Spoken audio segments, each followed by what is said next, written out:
시청자 여러분 안녕하십니까? 2월 10일 월요일 JTBC 뉴스 아침엔 시작합니다. 어제 우리나라에서 신종 코로나 바이러스 환자가 3명 더 나왔습니다. 중국 광둥성에서 온 아들 부부와 함께 사는 70대 어머니입니다. 어머니가 먼저 확진 판정을 받았습니다. 올문 쪽이 옮긴 쪽보다 먼저 발견된 첫 사례입니다. 며느리는 지난 6일부터 잔기침 증상을 보였습니다. 보건당국은 아들 부부가 증상을 별로 느끼지 못하는 상황에서 어머니에게 옮긴 것으로 보고 있습니다.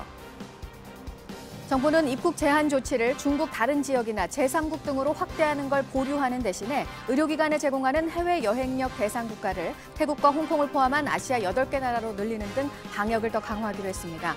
중국 우한에 남아있는 교민과 중국인 가족을 데려올 3차 전세기도 투입할 예정인데 아직 출발 날짜는 정해지지 않았습니다. 신종 코로나 바이러스 사태와 관련해 중국 당국의 대응을 고발해온 시민기자 천추스가 실종된 것으로 전해졌습니다. 가족들은 중국 당국으로부터 천추스가 격리됐다고 통보받았지만 언제 어디로 격리됐는지 모르는 상태입니다.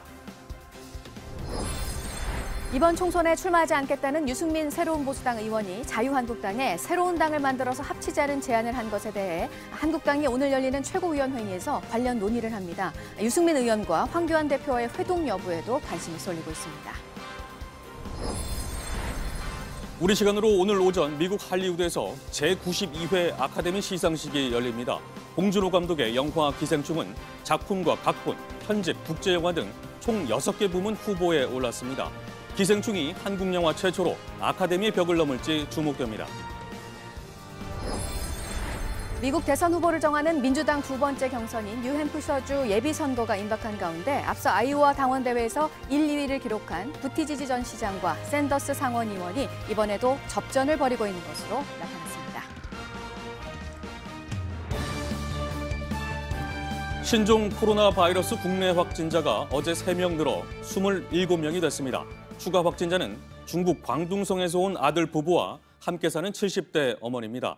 가족 내 전파로 추정되고 있습니다. 네, 광둥성은 후베이성 다음으로 확진자가 많이 나온 곳이고 그래서 입국 제한 조치를 더 늘리는 정부 결정이 나올지 주목이 됐었는데 정부는 일단 상황을 보고 검토하기로 했습니다. 이들 3명이 구체적으로 어디를 다녔는지에 대해서는 오늘 발표가 있을 예정입니다. 저 소식 이서준 기자입니다.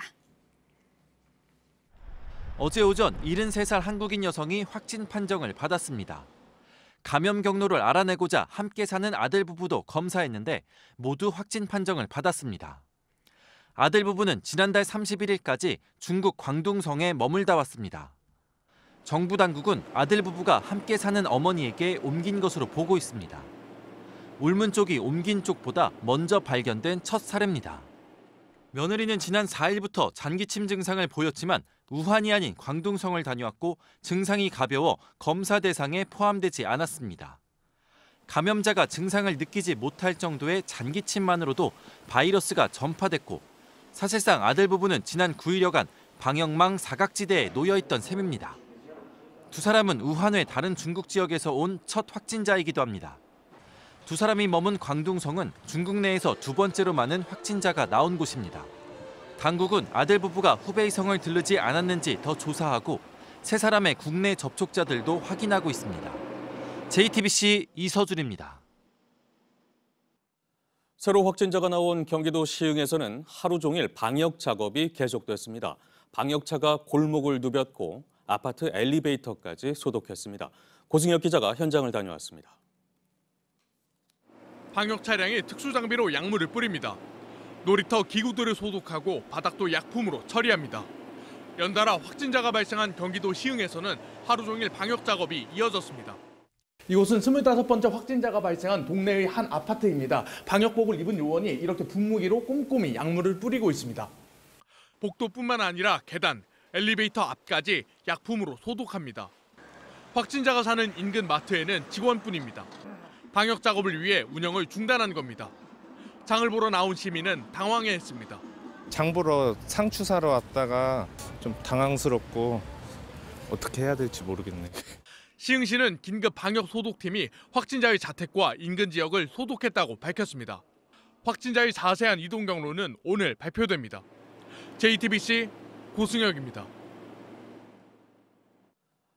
정부가 중국에서 들어온 사람들에게 휴대전화 앱을 설치하도록 했습니다. 직접 건강 상태를 모니터링하겠다며 내놓은 추가 대책입니다. 중국 내 다른 위험 지역까지 입국 제한을 확대할지에 대해선 상황에 따라 추가 검토하겠다고 밝혔습니다. 김세현 기자입니다. 입국자 사후 관리를 위하여 내 외국인 입국자의 건강 상태 모니터링을 위한 자가 진단 앱을 개발하고 보급하겠습니다. 코로나 바이러스를 막기 위한 자가 진단용 앱은 이번 주 수요일부터 적용합니다. 중국에서 들어오는 입국자와 자가 격리자들은 앱을 설치해야 합니다. 앱을 통해 건강 상태를 매일 확인하게 한다는 겁니다. 현재 몸 상태와 발열과 인후통 등의 증상을 스스로 진단해 입력합니다. 이상이 있으면 1339 전화로 자동 연결돼 상담을 받게 됩니다. 하지만 GPS 기능을 통한 실시간 모니터링은 하지 않는다고 강조한 바 있어 실효성에는 의문이 남습니다. 다만 정부는 중국 전 지역에 대한 여행 경보를 철수 권고로 더 강화하진 않기로 했습니다. 여행 경보와 관련해서는 지금 중국 전 지역에 대한 여행 자제 그리고 후배에 대한 여행 금지 이렇게 지속적으로 유지하는 상태입니다. 또 중국 외에 신종 코로나 바이러스 감염증 발생 국가와 지역의 방문을 자제해달라고 권고했습니다. JTBC 김세현입니다. 정부는 중국 이외 다른 나라에서 들어온 사람들에 대해서도 방역을 강화하겠다고 밝혔습니다. 또 여행 이력을 병원과 약국에 제공해서 의심 환자를 빨리 찾아내겠다고 했습니다. 진단 검사도 이달 말까지는 하루 10,000건까지 할 수 있도록 하겠다는 계획입니다. 이어서 유미애 기자입니다. 정부는 현재 하루 3,000명 정도 가능한 진단 검사를 10,000명까지 대폭 확대한다고 발표했습니다. 연구소, 병원 등 모든 자원을 동원해서 2월 말까지 현재의 3배 수준, 즉 하루 1만 건의 진단 검사가 가능하도록 검사 물량을 확대하겠습니다. 중국이 아닌 다른 위험 국가를 방문한 경우에도 곧바로 검사를 받을 수 있게 빠르게 감염 여부를 파악하기 위한 조치입니다. 의료기관과 약국에서 환자의 여행 이력 정보를 확인하는 것도 가능해집니다. 의료진이 진단을 보다 정확하고 쉽게 하기 위한 겁니다. 격리자 관리는 행정안전부가 전담해 자가격리를 철저히 지키도록 할 방침입니다. 감염병 환자들을 격리해 치료할 수 있는 음압병실도 900개 넘게 확보할 방침입니다. 정부는 현재 198개인 국가지정 음압치료 병상을 900개 이상 확보하는 등 의료 자원을 효과적으로 활용하기 위한 현재 국가지정 음압병실은 전국에 총 161개, 병상수로는 198개가 있습니다. 특히 지역별로는 서울에 43개가 있지만 광역시는 10개 정도에 그칩니다. 부산과 대구가 10개씩, 인천 16개, 광주 12개, 대전 8개 등에 불과합니다. 정부는 민간 의료기관과 협력해 병실은 물론 의료진도 충분히 확보하겠다고 밝혔습니다. JTBC 유미입니다. 정부가 중국 우한에 3번째 전세기를 보내 우리 교민들을 데려오기로 했습니다. 중국인 안에만 두고 올 수 없다는 등 이런저런 이유로 우한에 남아있던 교민이 200명 정도입니다. 이번엔 우리 교민의 중국 국적 배우자와 자녀까지 함께 데려온다는 계획입니다. 정부는 이들이 들어오면 머물 시설도 검토하고 있습니다. 정영재 기자입니다. 중국 우한의 총영사관 홈페이지에 전세기 탑승을 안내하는 글이 올라왔습니다. 교민들과 중국 국적을 가진 가족들의 비자 발급을 돕는다는 내용입니다. 정부는 전세기를 보내 교민과 가족들을 더 데려오기로 했습니다.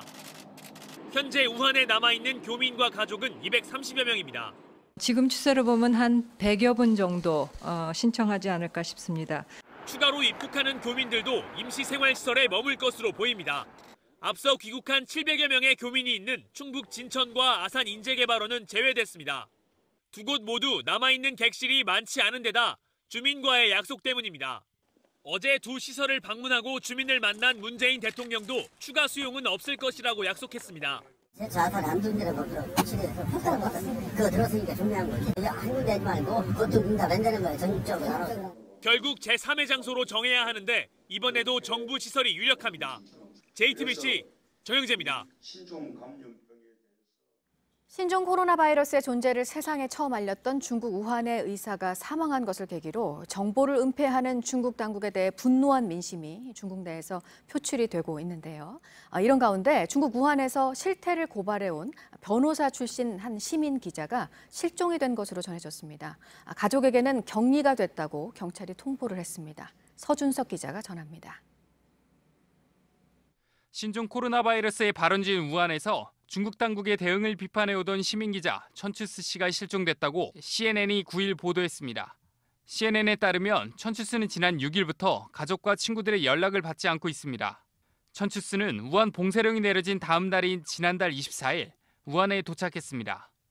이후 병원과 장례식장, 격리 병동을 돌아보고 찍은 영상을 유튜브 등에 올려 우한의 실상을 외부에 알렸습니다. 가족들은 중국 당국으로부터 천추스가 격리됐다는 통보를 받았습니다. 하지만 언제, 어디로 갔는지는 모르는 상태입니다. 한 친구는 천추스의 계정에 모친의 영상 메시지를 올렸습니다. 천추스의 모친은 이 영상에서 무슨 일이 일어나고 있는지 알 수 있도록 도와달라고 호소했습니다. 지난 7일 신종 코로나 바이러스를 처음 세상에 알린 우한의 의사 리원량이 숨지자 중국 내에서는 거센 비판이 이어지고 있습니다. 이런 가운데 실종 사실이 알려지면서 온라인에서는 천추스의 석방을 요구하는 글들이 계속 올라오고 있습니다. JTBC 서준석입니다. 네, 이번 사태와 관련해서 계속해서 중국 입장을 거들고 있는 이 세계보건기구 WHO에 대한 비판도 크죠. 중국 내 사망자가 800명이 넘어선 상황에서 현지 조사를 한다는 계획입니다. 중국은 잘하고 있다고 늘 말하는 WHO 사무총장은 음모론 얘기도 했습니다. 이 소식은 박현주 기자가 보도합니다.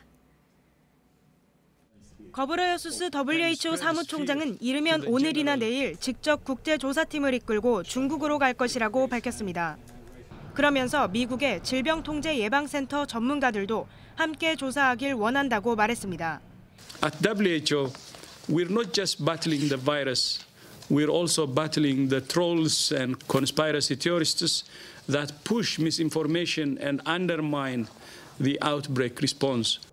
전염병이 아직 대유행 단계가 아니라고 진단했던 WHO가 이번 현지 조사를 통해 어떤 입장을 내놓을지 관심이 모아집니다. 중국 보건당국에 따르면 현재까지 신종 코로나 바이러스 감염증으로 인한 사망자는 800여 명을, 확진자는 3만 7천여 명을 넘어섰습니다. 다만 후베이성 이외의 지역에선 신규 확진자 수가 닷새째 줄어들었습니다. 최근 매일 3천 명을 넘어서던 중국 전체 신규 확진자 수도 2,000명대로 떨어져 바이러스 통제 조치가 효과를 내고 있는 것 아니냐는 분석도 나옵니다. 이런 가운데 신종 코로나 바이러스 확산을 처음 경고했던 의사 리원량이 숨지면서 중국에선 언론 자유를 보장하라는 비판이 확산되고 있습니다. 리원량의 경고를 유언비어로 치부하지 않았다면 전 세계에 영향을 미친 국가적 재앙은 일어나지 않았을 것이란 지적입니다. JTBC 박현주입니다. 네, 오늘 또 하나 관심이 집중되고 있는 게 있죠. 영화 기생충의 봉준호 감독이 아카데미 어떤 상을 받게 될지 시상식이 오늘 오전 10시부터 열립니다. 국제영화상은 유력할 것으로 보이고요. 만약에 작품상까지 받게 된다면 아카데미상의 새로운 역사를 만들게 됩니다. 부소연 특파원이 전해드립니다. 제시카, 외동딸, 일리노이, 시카고. 봉준호 감독의 영화 기생충은 전 세계 시장에서 지금까지 우리 돈으로 2천억 원에 육박하는 수익을 거뒀습니다. 미국과 캐나다 등 북미 지역에서 개봉 당시 3군데에 불과했던 상영관 수도 지난주에 1,000곳을 돌파했습니다. 작품상과 감독상, 국제영화상을 비롯해 각본상, 편집상, 미술상 등 모두 6개 부문 후보에 올라 있습니다. 시상식을 앞둔 레드카펫에서는 마무리 작업이 한창 진행 중입니다. 봉준호 감독과 출연 배우들은 이곳 레드카펫을 지나서 시상식장으로 입장하게 되는데요. 기생충이 아카데미 역사에 변화를 줄 작품으로 떠오르면서 현지의 관심도 뜨겁습니다. Oh, definitely Parasite. Definitely Parasite because again, I was taken by surprise by it. I was just not expecting it to be as great as it was because I was just blown away by it. So that wins. 뉴욕타임스와 LA타임스 등 현지 언론들은 올해는 기생충과 샘 멘데스 감독의 전쟁 영화 1917이 작품상을 놓고 경쟁할 것이라고 보도했습니다. 특히 국제영화상 부문에선 수상이 유력한 것으로 전망됩니다.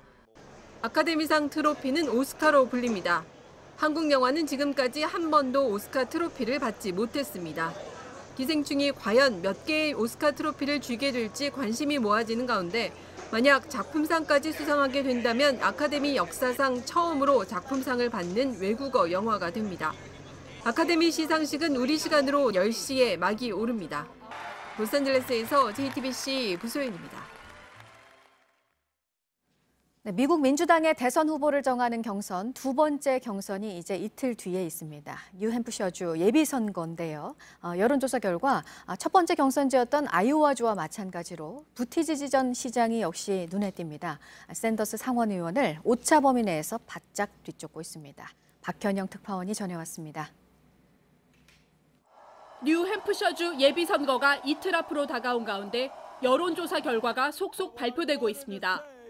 선두인 버니 샌더스 상원 의원을 피트 부티지지 전 인디애나주 사우스밴드 시장이 바짝 쫓고 있습니다.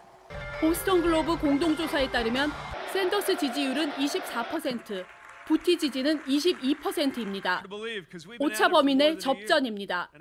샌더스 지지율이 부티지지를 크게 앞선다는 여론조사도 있지만 부티지지의 상승세는 뚜렷합니다. 첫 경선인 아이오와주에서 0.1%포인트 차이로 1, 2위를 가른 초박빙 승부가 다시 펼쳐질 것으로 전망됩니다. 부티지지에 대한 다른 후보들의 공격이 거세지고 있습니다. 샌더스가 부티지지는 부자의 후원을 받는다고 공격하자 부티지지는 샌더스가 부자이니 그의 기부도 기꺼이 받겠다고 맞받았습니다. 중도 노선을 놓고 경쟁하는 조 바이든 전 부통령이 부티지지는 오바마가 아니다라고 견제하자 부티지지는 그도 아니다라고 받아쳤습니다. 하지만 부티지지가 대선 후보가 되기 위해서는 넘어야 할 큰 산이 있습니다. 아프리카계와 히스패닉 지지층이 약하다는 약점을 어떻게 극복하느냐입니다. 워싱턴에서 JTBC 박현영입니다.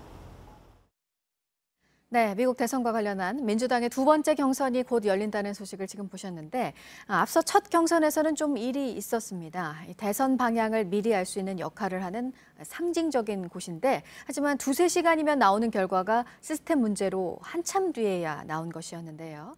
이 때문에 말을 좀 들었던 민주당에서 후속 대응 얘기가 나왔습니다. 이 소식은 보도 연결해서 알아보겠습니다. 이재승 기자, 어떻게 바꾸겠다는 건가요? 네, 미국 아이오와주는 대선 경선의 첫 테이프를 끊으며 그 대선 풍향계 역할을 해왔는데요. 그러나 이번엔 그 민주당 경선의 개표가 지연되면서 신뢰성 문제를 일으키면서 망신을 당했습니다. 이에 대해서 톰 페레스 미국 민주당 전국위원회 위원장은 CNN과 인터뷰에서 이번 아이오와주 개표 참사에 대해서 나는 좌절했고 모두가 그런 것처럼 화가 난다고 답했습니다. 그러면서 다음 사이클에는 지금처럼 이 코커스, 즉 당원 대회를 유지할지 아니면 예비선거인 프라이머리를 도입할지를 논의해야 한다고 말했습니다. 당원대회, 즉 코커스는 당원들이 직접 한자리에 모여서 지지 후보를 밝히는 방식이고 예비선거, 프라이머리는 비밀 투표를 하는 방식입니다. 다만 페리스 위원장은 프라이머리를 하려면 주 법을 통과해야 하는데 공화당 소속 주지사들이 관련 법에 서명해 줄지 불확실하다고 덧붙였습니다. 네, 러시아에서는 항공기 사고가 있었네요. 국내선 여객기가 착륙하는 과정에서 승객들이 비상대피를 했다고요? 네, 현지 시간 9일 낮 12시 반쯤에 러시아 국내선 여객기가 우랄 산맥 서북부 코미 공화국의 공항에 착륙하면서 벌어진 일입니다. 타스 통신 등 현지 언론은 착륙 장치가 작동하지 않아서 비행기 꼬리 부분이 지상에 충돌하며 동체로 착륙했다고 전했습니다. 사고 항공기는 현지 유테이르 항공사 소속 보잉 737 여객기인데요. 여객기에는 승객 88명과 승무원 6명 등 94명이 타고 있었는데 다친 사람은 없는 것으로 전해졌습니다. 인터넷박스 통신은 동체와 날개 일부가 부서지는 등 기체가 손상됐지만 화재는 발생하지 않았다고 소개했습니다. 항공사 측은 활주로에 설치된 착륙시설과 조명 장치가 작동하지 않았고 또 착륙 시 예상치 못한 돌풍이 불었기 때문이라고 설명했습니다. 이 밖에 새로운 소식은 정리해서 잠시 8시쯤에 전해드리겠습니다. 지금까지 아침엔 지금 JTBC 이재승입니다. 이번에는 오늘 아침 체크해봐야 할 뉴스들을 분야별로 살펴보겠습니다. 먼저 정치 분야입니다. 더불어민주당이 성추행 사건으로 명예훼손 재판을 받은 정봉주 전 의원에 대해 4.15 총선 후보자로 적합하지 않다는 판단을 내렸습니다. 1심 재판에서 무죄 판결을 받았지만 국민의 눈높이와 기대에 부합하지 않다는 것입니다. 정 의원은 오늘 당원들과 언론에 입장을 밝히겠다고 예고했습니다. 정의당이 4.15 총선에서 지역구에 출마해 떨어지더라도 다음 선거에서 득표수에 따라 가산점을 주는 제도를 도입하기로 했습니다. 준영동형 비례대표제 도입으로 지역구 출마를 독려하기 위해서 만들었습니다. 지난 8일 정규군 창설 72주년을 맞은 북한이 특별한 행사 없이 조용하게 건군절을 지낸 것으로 보입니다. 군 장병들이 전국 각지에 있는 김일성, 김정일 동상을 찾아 헌화했다는 소식만 보도됐습니다.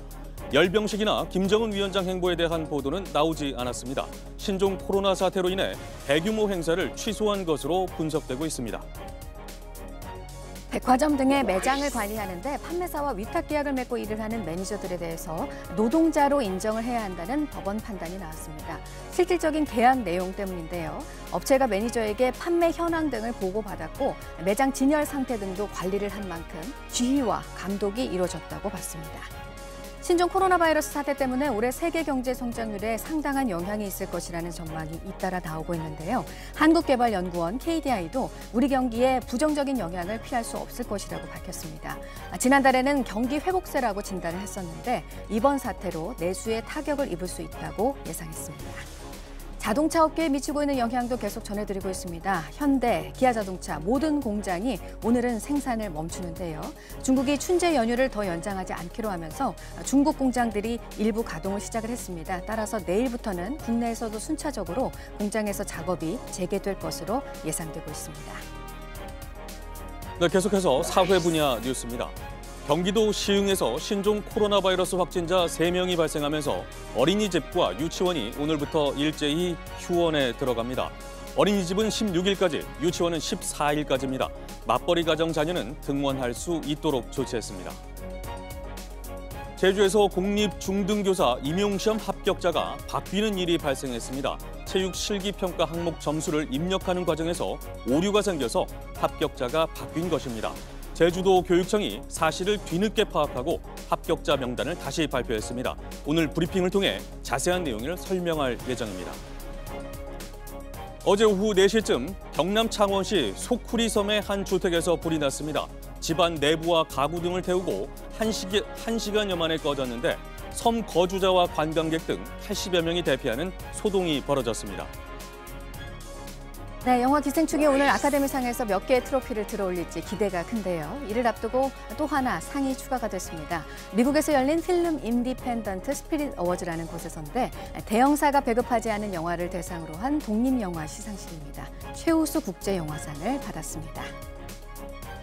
경영 미필자인 한류 연예인의 국외 여행 허가 제도와 관련해서 개선 방안을 정부가 논의할 예정입니다.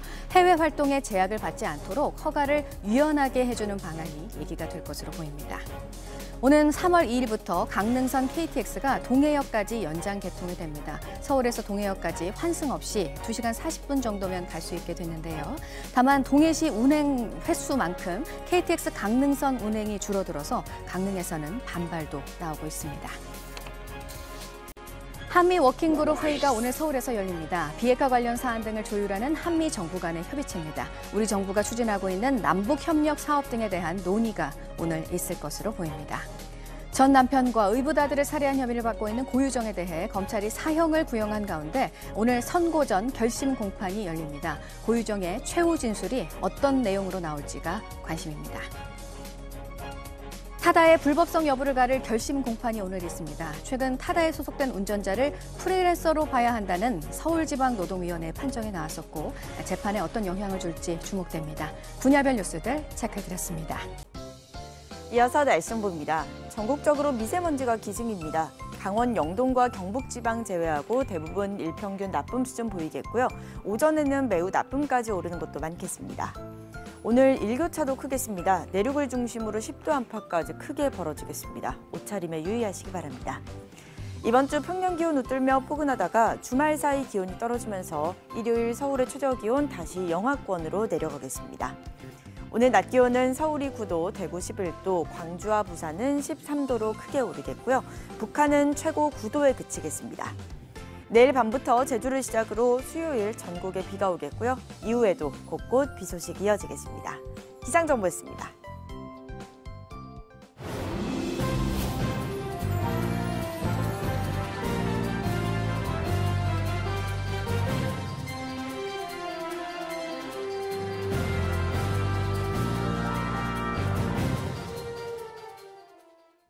필리핀에서 사람을 고용해 60대 교민 사업가를 살해한 한국인 일당이 4년 반 만에 경찰에 붙잡혔습니다.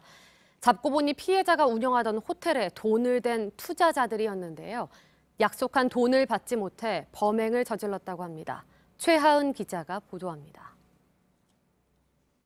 지난 2015년 9월 필리핀 앙헬레스의 상가 CCTV에 포착된 장면입니다. 한 남성이 급히 계단을 내려갑니다. 잠시 뒤 사람들이 쓰러진 다른 남성을 들어 옮깁니다. 인근에서 호텔을 운영하던 60대 교민 박모 씨가 사무실에서 총에 맞아 숨진 겁니다.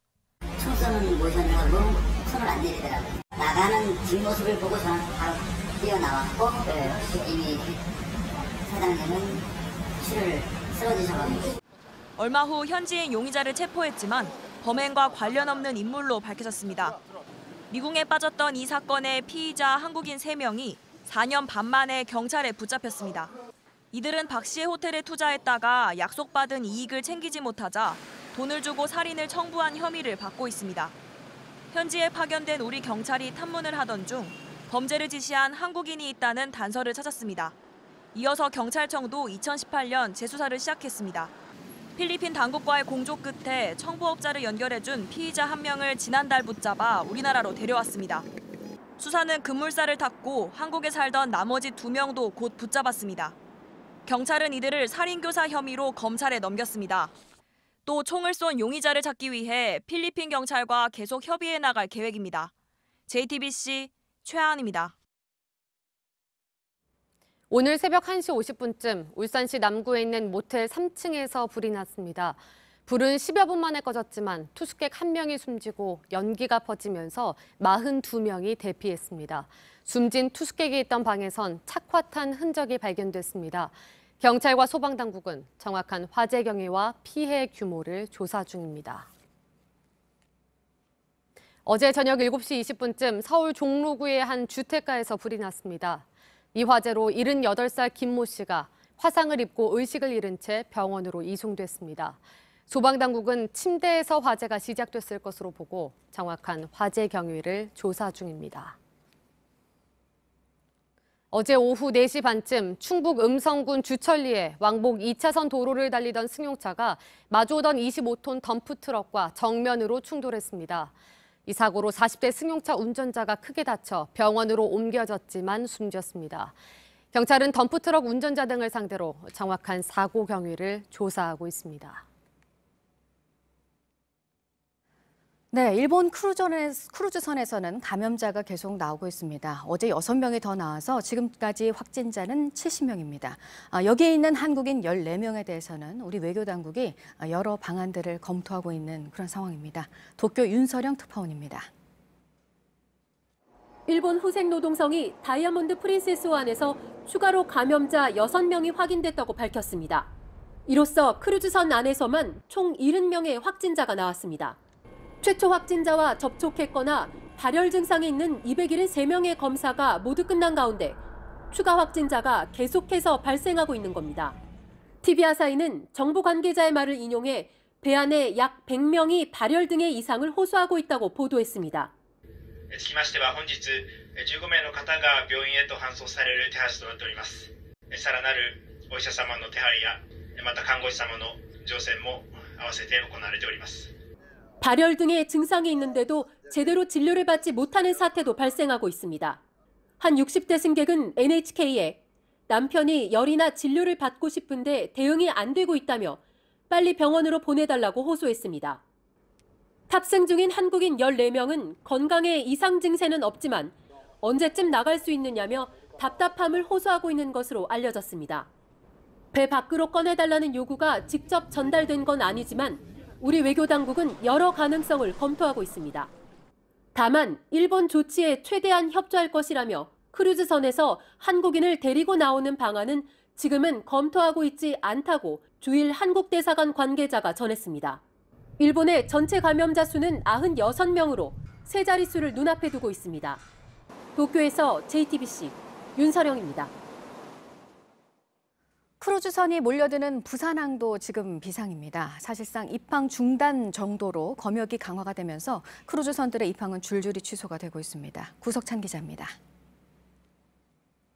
크루즈선이 연간 100회 이상 드나드는 부산항 국제여객터미널입니다. 황금알을 낳는 거위로 불리며 환영받던 크루즈선이 신종 코로나 바이러스 사태 이후 커다란 근심거리가 됐습니다. 다이아몬드 프린세스호 같은 집단 감염 가능성 때문입니다. 다행히 이 크루즈선은 지난해 12월 12일을 끝으로 더 이상 부산에 오지 않았습니다. 한일 관계가 악화돼가지고 부산에는 안 오고 그냥 일본에서 바로 이제 외국 동남아로 왔다 갔다 하는 배래요.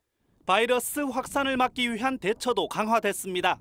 최근 중국 정부가 크루즈선 운항을 전면 중단하면서 중국으로 가던 배들은 뱃머리를 돌려 부산항으로 향하고 있습니다.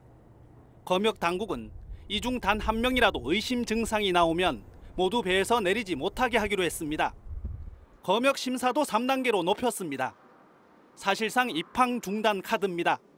제대로 된 관광은 물론 모객까지 힘들어진 선사들은 잇따라 입항을 취소하고 있습니다. 11일과 12일 크루즈선 2척이 오지 않기로 한 데 이어 4월까지 예정된 30척도 불투명해졌습니다. 검역 당국은 크루즈선 입항이 재개된다 하더라도 이 같은 검역 조건을 유지해 나가기로 했습니다. JTBC 구석찬입니다. 네, 신종 코로나 바이러스 사태, 지금 상황에서 또 짚어봐야 할 부분들이 있습니다. 전문가와 알아보겠습니다. 가천대 길병원의 엄중식 교수가 나오셨습니다. 어서 오세요. 네, 안녕하십니까. 네, 어제 추가로 나온 3명의 확진자와 관련해서요. 이 부분을 좀 먼저 짚어보고 싶습니다. 사실 지금 후베이성을 들른 경우로만 입국 제한 조치가 돼 있습니다. 근데 이걸 더 늘려야 되는 게 아니냐는 지적이 계속 있던 와중에 광둥성에 다녀온 죽은 확진자가 어제 나왔어요. 어떻게 보시나요?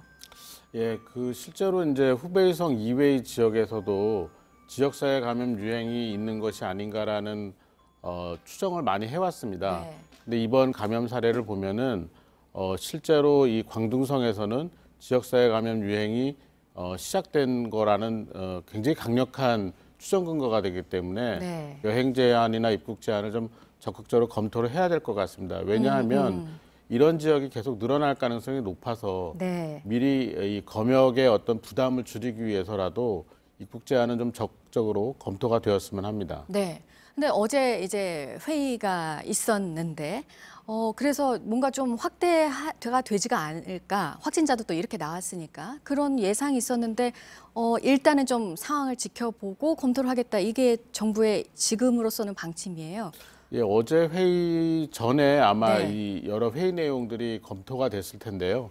실제로 이번 25번째 확진자분이 나오는 과정에 대한 반영이 네. 충분히 안 된 것 같습니다. 왜냐하면 확진 과정과 그리고 회의 그 시기가 좀 애매하게 맞물리면서 좀 더 검토가 충분하지 않았다고 판단을 하고 있습니다. 네.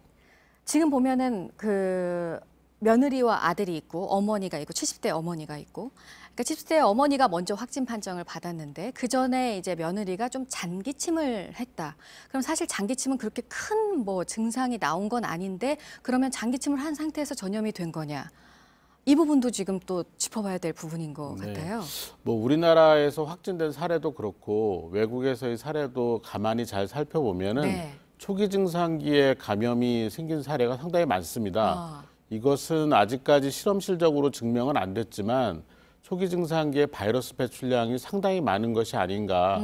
그래서 이 초기 증상기에 접촉된 사람일수록 발병률이 높지 않나 이런 추정을 조심스럽게 하고 있습니다. 네, 그러니까 증상이 더 진전이 돼서 좀 더 큰 증상이 나오기 전에 초기에 오히려 더 퍼질 수 있는 가능성이 높다는 말씀이신가요? 네, 그럴 가능성이 상당히 높다고 보는 것이 네. 지금 이번 사례처럼 아주 기침과 같은 가벼운 증상이 그러니까요. 있을 때 네. 감염된 사례가 있고 오히려 진단 당시에 폐렴이 있음에도 불구하고 밀접 접촉을 한 분 중에 발병 사례가 별로 없기 때문에 오히려 초기 증상기에 감염이 더 잘 일어나지 않는가 이런 예상을 하고 있습니다. 네. 그래서 이 확진자가 이제 처음에 그 70대 어머니만 확진이 됐었을 때는 그 무증상 감염이 또 나오는 게 아니냐 뭐 이런 얘기도 있었어요. 그거는 아직 하지만 확인은 되지 않은 상황인 네, 거죠? 뭐 무증상 감염은 뭐 가능성은 여전히 열어두고 있지만 네. 아직까지 근거가 좀 불충분하고 앞으로도 좀 확인이 쉽지 않을 것 같습니다. 네.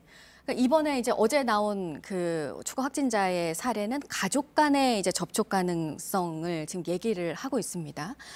앞서 이런 경우도 있었어요. 그러니까 처음에는 가족이 처음에는 아니다.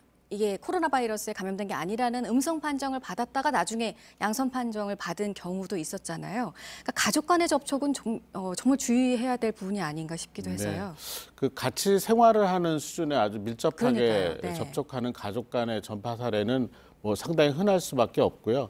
이제 이런 경우에 실제 증상의 시작 시기하고 확진 시기가 달라질 수도 있고, 네. 그다음에 이런 과정에서 이번 케이스와 같은 경우에서 이렇게 중국과 같은 위험 지역을 다녀온 가족과 동거하는 수준의 밀접 접촉을 한 분들은 사례 정의에 맞지 않더라도 좀 적극적으로 검사를 좀 시행할 필요가 있다고 봅니다. 교수께서 지금 얘기하신 그 부분이 이제 협조가 필요한 시민들이 협조가 필요한 부분인 것 네, 같습니다. 맞습니다. 그러니까 뭐 중국의 후베이 상은 물론이고 다른 지역을 갔다 왔다든가 아니면 지금 뭐 발생하고 있는 다른 제3국들도 있잖아요.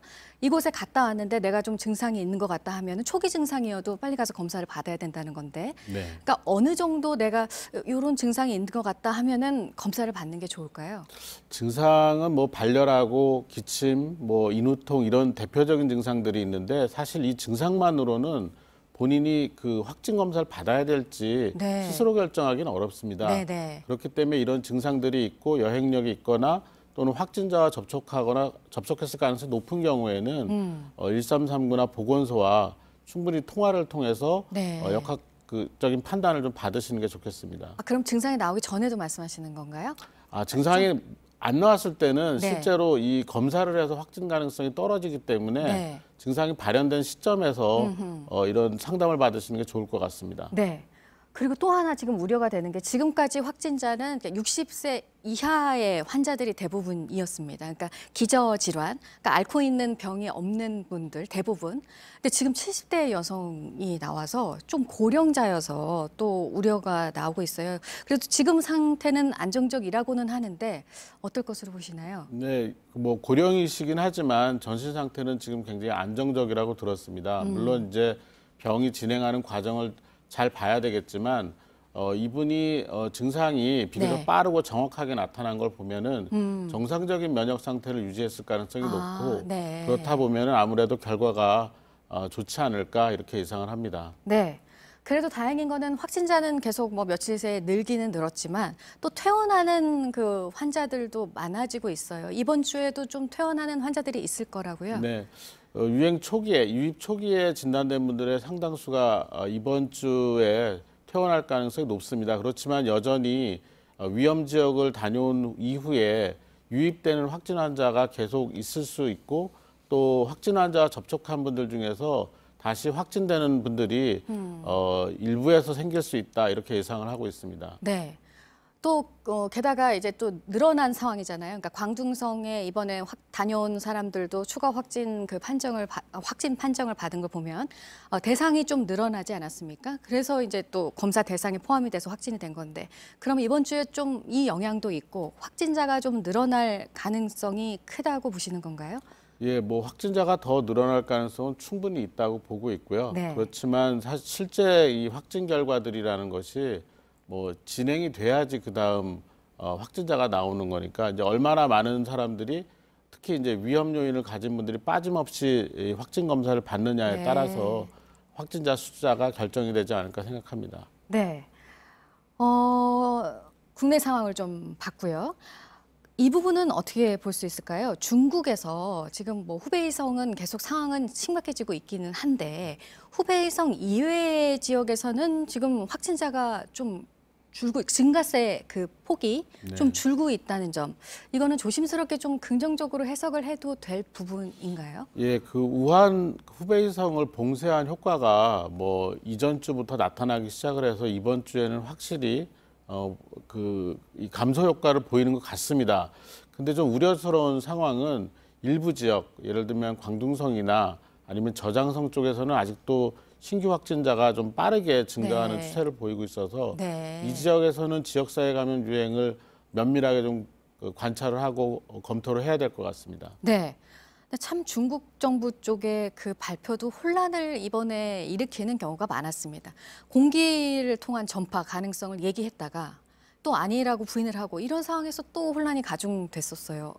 일단은 없는 걸로 확인이 된 거죠? 네, 지금 뭐 전파 양상을 보면 공기 전파, 에어로졸에 의한 전파는 가능성이 없다고 보고 있습니다. 왜냐하면 이런 경우에는 아주 작은 입자가 십수미터씩 날아가서 감염 전파가 일어난다는 건데 이제 그렇다면 우리나라도 그렇고 중국도 그렇고 이것보다 지금보다 훨씬 더 심각한 유행 양상을 보이고 있을 겁니다.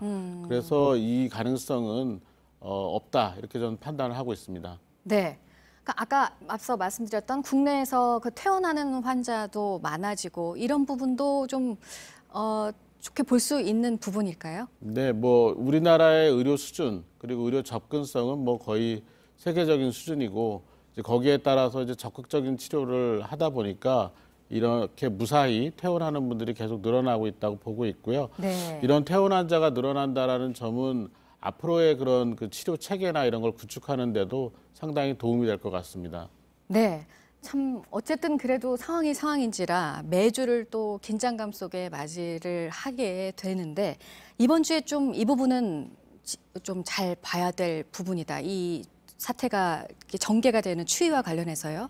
어떤 걸 꼽으시겠어요? 우리나라의 유행을 막는 데 있어서 가장 중요한 요소는 역시 중국 리스크입니다. 네. 중국의 이 유행 상황이 이번 주에 확실히 꺾이느냐가 앞으로 우리가 얼마나 지속이 될지를 판단하는 데 중요한 관건이 될 것 같습니다. 그리고 우리나라 내에서도 여전히 지역사회 유행 발생이 생기는지에 대한 모니터링이 아주 면밀하게 필요하고 확진자들을 빨리 찾아내고 빨리 격리해서 조기에 진료하는 그런 시스템이 제대로 돌아가는지를 계속해서 관찰을 해야 될 것 같습니다. 네. 그러면 지금 말씀하신 그 중국의 유행세가 꺾이느냐를 이번 주에 좀 봐야 된다. 그럼 그거를 어떤 증거로 판단을 할 수 있는 건가요? 네, 결국 뭐 신규 확진자 수가 얼마나 늘어나느냐, 또 전체적으로 중국에서요. 네. 그리고 그 중에 또 중증 환자가 얼마나 생기는지를 잘 봐야 될 것 같습니다. 네. 그리고 마지막으로 하나만 더요. 오늘 이제 어제 추가로 나온 확진자 3명의 그 동선에 대해서 추가로 이제 발표가 구체적으로 될 것 같습니다.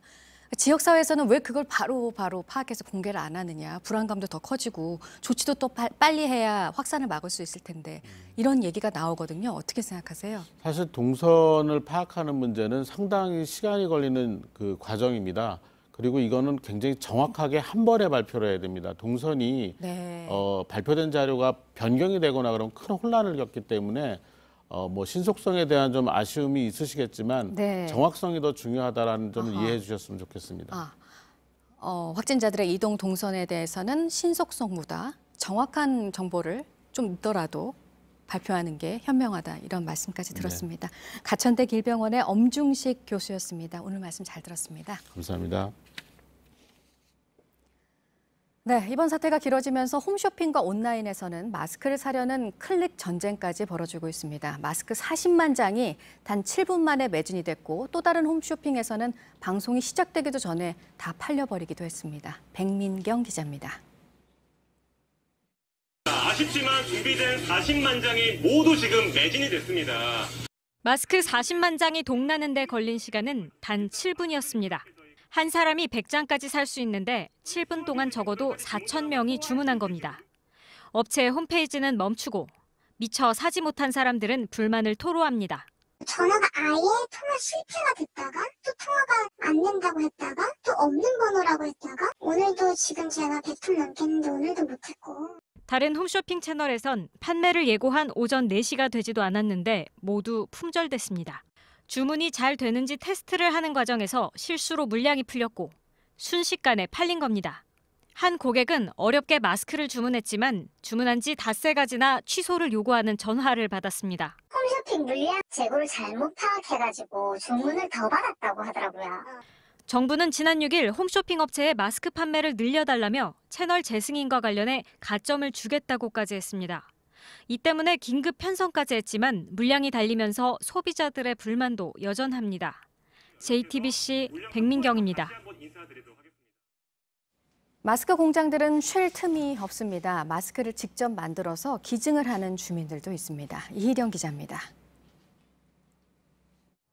이곳은 경기 안성에 있는 한 마스크 제조 공장 앞입니다. 마스크 수요가 폭발적으로 늘면서 공장도 직원도 쉬지 않고 있다고 하는데요. 제가 직접 생산 현장으로 들어가 보겠습니다. 공장에 들어가기부터 쉽지 않습니다. 우선 발에 일회용 장화를 신고 머리엔 모자를 씁니다. 체온까지 잰 후에야 1시 정도 그럼 정상이거든요. 비로소 보호복을 입습니다. 체크해서 만약에 열이 높으신 분들은 어떻게 되는 거예요? 퇴근. 아, 바로? 네. 그럼 어쩔 수 없어요. 강한 바람으로 먼지나 이물질도 털어냅니다. 공장 안은 마스크 제조 열기로 뜨겁습니다. 내피나 외피 등의 원단과 코 부분을 지지하는 철사가 기계로 들어갑니다. 넓적한 원단에 열을 가해 마스크 형태로 잘라낸 후 귀에 거는 실끈까지 붙으면 마스크가 완성됩니다. 1분에 대략 6개 정도가 나와요. 1초에 한 개씩. 불량이 없는지 사람이 직접 하나하나 확인합니다. 기계에서 포장된 마스크가 이렇게 올라오고 있는데요. 이렇게 완성된 마스크는 50개씩 모아서 박스에 포장합니다. 불량품을 꼼꼼히 확인하며 개수를 세는 게 쉽지 않습니다. 좀 까먹었어요. 처음부터 다시 해야 될 것 같아요. 13개. 숫자를 까먹었어요. 신종 코로나 사태 이후 공장은 24시간 쉼없이 돌아가고 있습니다. 힘들게 일하고 있지만 안타까운 마음도 듭니다. 공장 출고가는 인상이 되지 않았어요. 시중에 마스크 가격이 많이 올랐다고 해가지고 사실 굉장히 많이 안타깝거든요. 그래도 저희가 만든 제품을 가지고 국민 건강이 지켜진다고 하니까 그 부분에 보람을 가지고 일을 하는 거죠. 제주 새마을 부녀회 회원들이 한 곳에 모였습니다. 직접 마스크 대용품을 만들기 위해서입니다. 빨아 쓰는 주방용 종이 타월에 고무줄을 끼면 완성됩니다. 마스크를 사러 갔더니 마스크가 없어서 못 사겠다 그 말씀을 하시더라고요. 우리 새마을에서 우리가 할 수 있는 거니까 이거 좀 해서 보급하자. 깨끗이 손을 소독하고 직접 만들어봤습니다. 마스크 모양을 내기 위해 양끝을 조심히 접고 끝에 고무줄을 끼워 재봉틀로 고정합니다. 이렇게 몇 번 반복해야 한 개가 만들어집니다. 보기에는 만들기 쉬워 보였는데 이제 직접 만들어 보니까 선생님들에 비해서 한 몇 배 정도가 더 걸렸습니다. 그나마저도 혼자 못 만들었는데요. 이게 완성된 마스크입니다. 그래도 여러 사람이 힘을 모으니 1시간에 150개를 만들었습니다. 이렇게 완성된 마스크는 마을 경로당에 기증합니다. 좋았어 진짜로. 아이고 얼굴도 다 떡해지고 정성을 들여주니까 더 나을 것 같아. 다른 것보다. 자비로 마스크를 만들고 있는 새마을부녀회는 당분간 봉사를 계속할 계획입니다. 훈훈해요 그냥. 만들어서 줬다는 그런 기쁨도 되게 뿌듯하고 되게 좀 좋은 것 같아요. 계속 만들고 싶어요. 뉴스미션 이희령입니다. 유승민 새로운 보수당 의원이 총선에 출마하지 않겠다고 선언하면서 자유한국당에 이른바 신설합당을 제안했습니다. 헌집을 버리고 아예 개혁 보수를 지향하는 새로운 정당을 만들자는 것입니다. 이서준 기자가 보도합니다. 유승민 새로운 보수당 보수재건위원장은 예정에 없던 기자회견을 열어 한국당과의 통합 방식을 직접 밝혔습니다. 새로운 보수당과 자유한국당의 신설합당을 추진하겠습니다. 저희 이 제안에 대한 자유한국당의 답을 기다리겠습니다. 유 의원은 특히 박근혜 전 대통령 탄핵을 인정해야 한다고 강조했습니다. 탄핵을 인정하고 탄핵의 강을 건널 때 비로소 보수는 정당성을 회복할 수 있습니다. 통합의 3원칙, 즉 탄핵의 강을 건너고 개혁 보수를 지향하면서 새로운 정당을 만들어야 한다는 겁니다. 대구 동구을에서 내리 4선을 했던 유승민 의원은 이를 위해 자신부터 내려놓겠다고 했습니다. 보수가 힘을 합쳐서 개혁 보수를 향해 나아가는데 저희 불출마가 조금이라도 힘이 되길 진심으로 바랍니다. 황교안 한국당 대표는 어려운 귀한 결단을 했다고 평가했습니다. 한국당은 최고위원회, 수요일 전국 상임위원회 의결을 거쳐 20일 전까지 신설합당과 관련한 논의를 할 계획입니다.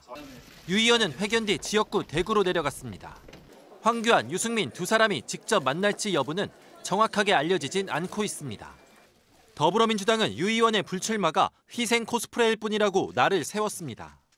정의당은 보수통합이 도로 새누리당에 불과하다고 비난했습니다. JTBC 이서준입니다. 이번 총선에서 빅매치가 성사된 정치 1번가 종로는 주말에도 분주했습니다. 민주당의 이낙연 전 총리는 재개발 지역을 찾아 지역 발전 구상을 내놨습니다. 한국당 황교안 대표는 문 닫은 상가를 찾아서 경제를 살리겠다라고 했습니다. 김소연 기자입니다. 민주당의 이낙연 전 총리는 종로 지역을 위한 맞춤형 공약을 내놨습니다. 청년이 돌아오려면 교육, 보육, 주거 환경, 산업의 변화가 있어야 합니다. 고양시 삼송에서 서울 용산을 잇는 신분당선 연장도 추진하겠다고 했습니다. 재개발 논의를 하고 있는 곳을 찾아 주민들의 이야기도 들었습니다. 황교안 자유한국당 대표의 정권 심판론에 휘둘리지 않고 민생 행보에 집중하겠다는 겁니다. 황 대표는 종로에서의 첫 일정으로 비어있는 상가를 찾았습니다. 문 다 닫은 그런 상황입니다. 잘못된 정책으로 망가뜨린 종로의 경제 되살려내도록 하겠습니다. 모교인 종로구 명륜동의 성균관대 그리고 옛 경기구가 있던 정독도서관도 찾았습니다. 종로와의 과거 인연을 부각하면서 청년층과의 접촉을 넓히려는 행보입니다. 양측의 신경전도 시작됐습니다. 민주당은 예비후보 등록도 하지 않은 황 대표가 종로에서 개인에 대한 지지를 호소한 것은 선거법 위반 소지가 다분하다고 주장했습니다. JTBC 김소현입니다. 안철수 전 의원이 어제 신당 창당 발기인 대회를 열었습니다. 당 이름은 국민의당과 비슷한 국민당입니다. 상징색은 녹색에서 오렌지색으로 바뀌었습니다. 이서준 기자입니다. 안철수 전 의원이 본격적인 신당 창당 준비에 돌입했습니다. 어제 창당 발기인 대회를 열고 국민당을 당명으로 채택했습니다. 과거 총선 돌풍을 일으켰던 국민의당과 유사합니다. 국민의당 상징색은 녹색이었지만 이번엔 오렌지색을 택했습니다. 새로 시작하는 국민당을 편견 없이 바라봐 주시기를 호소드립니다. 기득권 정당의 이미지 조작에서 한 걸음만 떨어져서 우리나라가 현재 진영 정치와 국가주의 바이러스에 감염돼 있다고 말하기도 했습니다. 권은희 의원 등 현역 의원 6명도 참석했습니다. 안 전 의원은 3월 1일 창당 때까지 창당 준비위원장을 맡기로 했습니다. 초청 강연자로 나선 진중권 전 동양대 교수는 현 정부를 강하게 비판했습니다. 정의의 기준 자체를, 도덕의 기준 자체를, 법의 기준 자체를 바꿔서 자기들이 잘못 안 한 상태를 만들어버려요. 진 전 교수는 조국 사태로 믿었던 가치와 이념들이 무너졌다며 울컥하기도 했습니다. JTBC 이서준입니다. 4.15 총선이 이제 65일 앞으로 다가왔습니다. 앞서 전해드린 대로 정치권은 창당과 합당 움직임이 속도를 내는 등 긴박하게 돌아가고 있습니다. 정치권 소식 최창렬 용인대 교양학부 교수와 함께 짚어보도록 하겠습니다. 네, 교수님 안녕하세요. 네, 안녕하세요. 네. 밤사이에 들어온 뉴스부터 먼저 짚어보도록 하겠습니다. 민주당의 공천관리위원회가 정봉주 전 의원에 대해서 부적합하다, 후보로서 부적합하다 이런 판단을 내렸습니다. 어떻게 보십니까? 정봉주 전 의원이 이제 이른바 미투 논란이 있었죠. 네. 그 문제 때문에 지금껏 그 판정이 미뤄져 왔는데 예. 정 전 의원은 여전히 이제 좀 출마하겠다는 생각이 강한 것 같아요. 네. 근데 1심에서 그 무죄가 나왔잖아요. 무고죄와 예. 명예훼손죄 네. 관련이 무죄가 나왔기 때문에 자신은 결백하다 이런 입장인데 민주당에서도 뭐 그런 입장이긴 합니다만 국민의 눈높이라는 게 있는 거겠죠. 예. 선거는 사법부, 재판부가 어떤 뭐 법리적인 판단을 하는 게 아니잖아요. 유권자들의 정치적인 판단이기 때문에 네.